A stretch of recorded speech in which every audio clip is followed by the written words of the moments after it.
So this past Sunday, Xbox had their showcase, and they showed off Fable, they showed off the brand new Forza Horizon game, and then they had Starfield. We got a release date, which is in September, and what a lot of people got mad about was Todd Howard coming out and saying flat out that Starfield is not going to be in 60 FPS, at least not when it releases in September. And this sparked a lot of people being mad, a lot of people being upset, like they always do. One person in particular is a YouTuber that I follow and subscribe to, Dreamcast Guy. And Dreamcast Guy put out this now deleted tweet where he said, oh, LOL, people getting mad about, Starfield being $500, running on a $500 console, and it's only going to be at 60 FPS.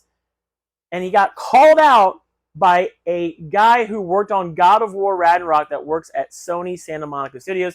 And once again, you can see here this person responding to Dreamcast Guy, basically saying, hey, the game is going to be massive. It probably has to do with visual fidelity.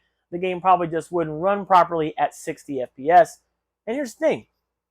Does frame rate always matter? Well, to me, frame rate does matter sometimes, especially if you're playing first-person shooters and games such as Call of Duty that are competitive. And yeah, you want to make sure they're running as smooth as possible. However, I don't believe that a deep, massive exploration game such as Starfield needs to be in 60 FPS. Now, I'm not going to sit here and complain if it was in 60 FPS, but I can see the reason why they wouldn't want to put this game at 60, because it's such a massive game that they don't want to cut down on the visual fidelity, as that Sony Santa Monica dev, Danny, said. So this begs the question. Is 60 FPS really all that important all the time? I don't think so. It just kind of depends on what you're playing. Sports games, I would love sports games to be in 60 because they require more precise actions, like when hitting, like if you're playing baseball, you want to make sure the ball is being thrown as smooth as possible, and you get no real, you want the animations to be as smooth as possible. But here in the game Starfield, I don't believe it necessarily needs to be in 60 for it to be a playable game, and for a guy like Dreamcast Guy to say that a game like Starfield is quote-unquote unfinished just because it's being released in 30 FPS, I think is a ridiculous statement to make. And I think it also just kind of shows just how unknowledgeable Dreamcast Guy is in the world of gaming. There's a lot of unknowledgeable people out there. And I don't necessarily dislike Max, aka Dreamcast Guy's takes on everything. I think he has a lot of really great points too. But this was just a massive L for Dreamcast Guy. And it's funny because he, like I said, took down the tweet. As you can see in this photo, it's been deleted. But the bottom line is, I think we need to be listening more to the developers, people that, actually make video games and not just try to form our own opinion. And I would love to hear more devs come forward, such as this one from Sony Santa Monica, which is great, by the way. It's a Sony dev that works on PlayStation video games, speaking up for an Xbox exclusive, which is just amazing. I think that's really great.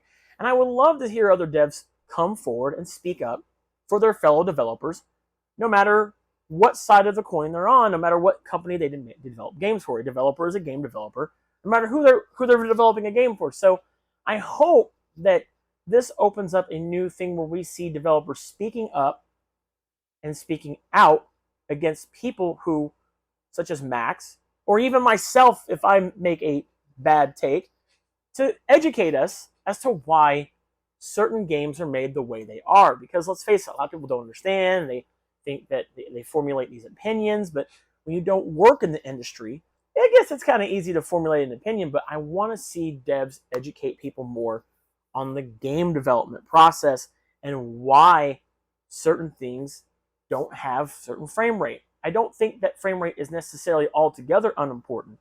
As I said, I think frame rate does matter in certain instances depending on the kind of game you're playing. But in a game like Starfield, I don't need the game to be that smooth. I just want it to work and be massive and give me all sorts of exploration, which I'm super stoked for Starfield. That presentation was just amazing. If you haven't had a chance to watch it, go check it out. I will say, yes, Bethesda does have a track record recently of, their games not being so great working on release. Fallout 76. But I do think that this is going to be that game that kind of rights the ship for Bethesda And I'm hoping that when this launches in September, this game is just going to be a marvelous game that people are going to have so much fun with, building ships and exploring a vast amount of planets. I mean, really, this is what No Man's Sky should have been when it released. And I hope that we get what we get when this is released. And I hope this isn't another No Man's Sky situation where we're told a whole bunch of things by the developer, and then when we get the game, we don't get what we were promised. So, I don't know. Let me know your thoughts on this whole Starfield situation. Let me know how you feel about the game being in 30 FPS. Let me know in the comments below. And as I said, please watch this showcase, especially the Starfield Direct, if you really want to know and get a deep dive on what Xbox is doing and what Bethesda is doing with this game. It looks amazing. I cannot wait to play it. I'm going to stream it when it comes out too. Just wanted to let you guys know that. But let me know. Let me know your thoughts on this. I hope that we get more YouTubers wanting to interact with developers. And hey, if there's any developers that want to talk with me about your game, especially these big games like Starfield, I would gladly love to be educated. I think it's good to be educated. So anyway, thanks so much for watching this video. And please do not forget to subscribe to us here on the domain for discussions about video games, movies, all forms of entertainment, pop culture. We talk about conventions on here as well. Thanks so much for watching, and I will see you guys on the next video. Man, take it easy, guys.